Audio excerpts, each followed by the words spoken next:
If you throw a lot of out there, there's some point at which I'm just raising questions is not a valid thing. Mm-hmm. You're not raising questions. You're not asking questions. You're telling people something. Do you think Daryl's doing that?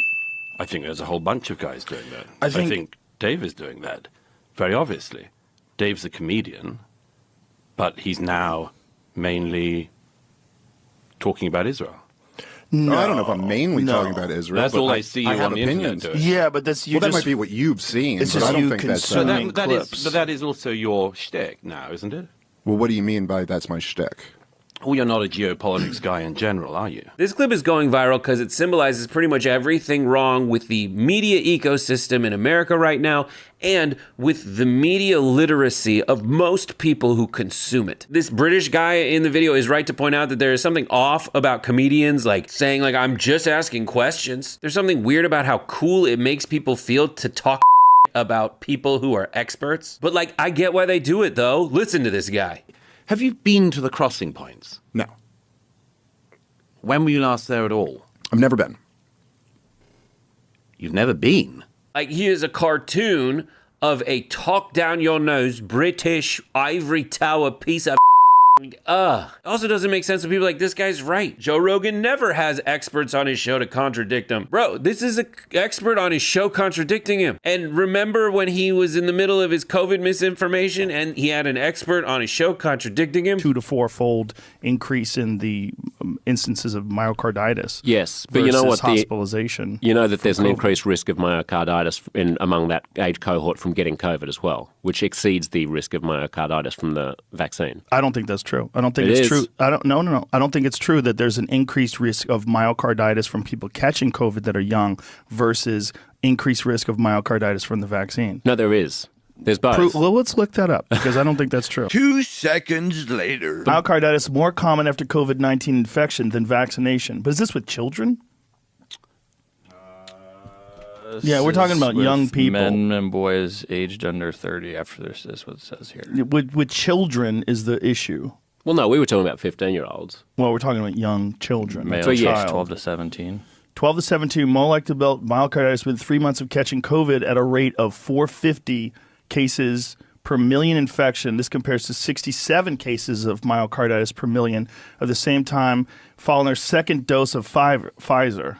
Yeah, so you're about 8 times likelier to get myocarditis from getting COVID than from getting the vaccine. That's interesting. Also, it points out that no one watches the totality of anyone else's stuff, especially if they don't like them. And I understand why. Joe Rogan's podcasts are like 25 hours long, and they're mostly about punching people in the dick. Like, the British guy is under the mistaken impression that all Dave Smith does is talk about Israel. Dave Smith is under the mistaken impression that anyone has seen him be funny ever. Like, I'm sure he is funny in clubs, but no one has seen those clips. The British guy is right in that people think of him as the Israel-Palestine guy. And that's what people want him to talk more about. I'm not criticizing him. It's like how Ken Jeong is a doctor and an actor. But no one really asks him about the doctor stuff. I want to ask if that's his real dick in The Hangover. And that's what's so messed up about this media environment where comedians have like think talks. Like, I long for the day when like I see a clip of a comedian being funny. My feed is just so full of comedians trying to be the next Joe Rogan. And look, I've worked in all parts of this industry. Like, I've written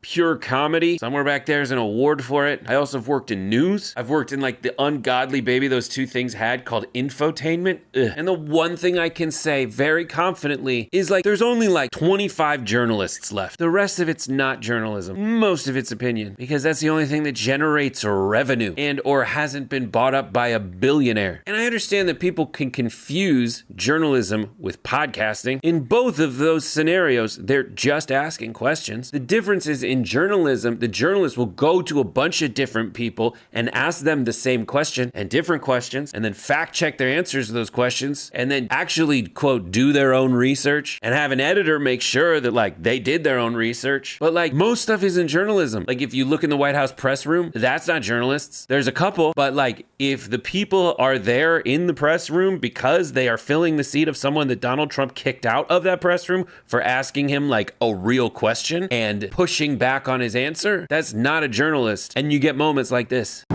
Everybody in the press wants to know this. How do you do it, Mr. President? I haven't set up at 2 a.m. in the morning since I was 25, and now we're 2:16 in the morning having a press conference. How do you do it? But the worst kind of media, it's media that it tries to appeal to people who just want to sound smart and sound better than other people. They want that little edge. They want that little nugget that they can repeat at a party if they ever go to one, but probably just so they can feel awesome in a comment on a video they saw on Instagram. That's it. And that cut is where so many podcasts and viral clips live right now. We came across this video that sums the whole dynamic up quite well. Hi, I'm hoping you can help me. I am feeling very insecure about my personal lack of education.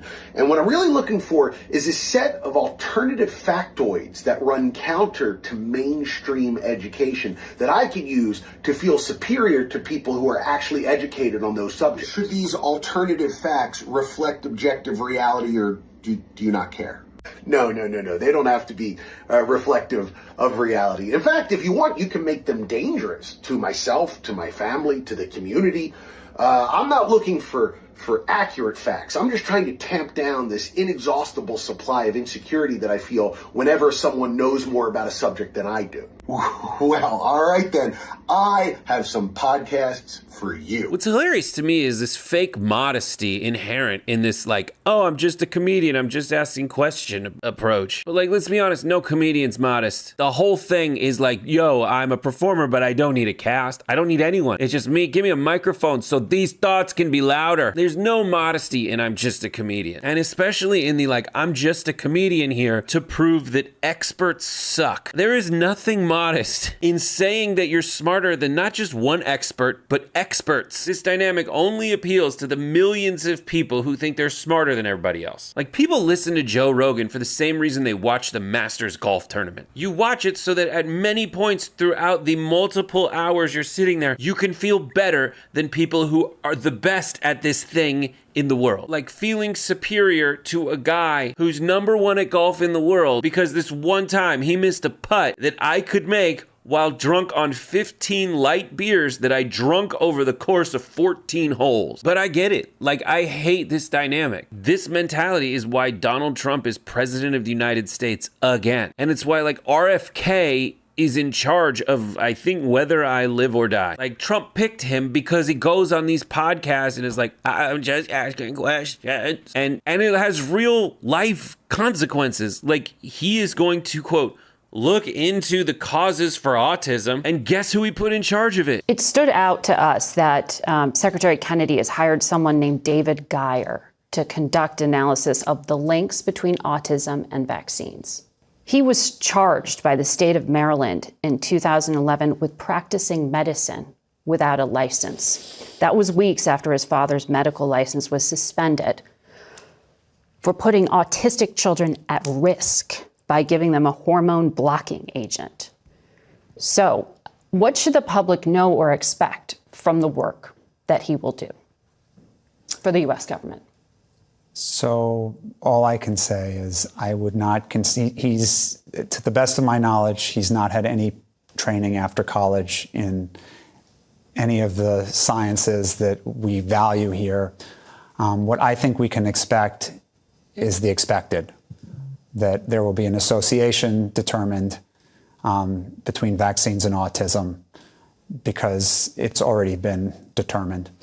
This is not how science is conducted. And here's something that's really depressing. It's not as depressing as that, but it is quite depressing. It's like this clip is going viral. And this video that I just made and you just watched is not gonna go viral. Why? Because I don't have a distinct through line of who the good guy is and who the bad guy is in this video. Like, this video would do better if I was like, Joe Rogan is a piece of clown, and this British dude punked him on his own show. And that might well be the title of this video, but that's obviously not what it's about. And I would say it's because I have integrity, but then again, I did title it this title. Like, I'm a piece of too. But I know that I would get more views in this video if I contributed to the problem instead of actually trying to solve it. But then again, what the do I know? I'm just a comedian, which you probably couldn't tell.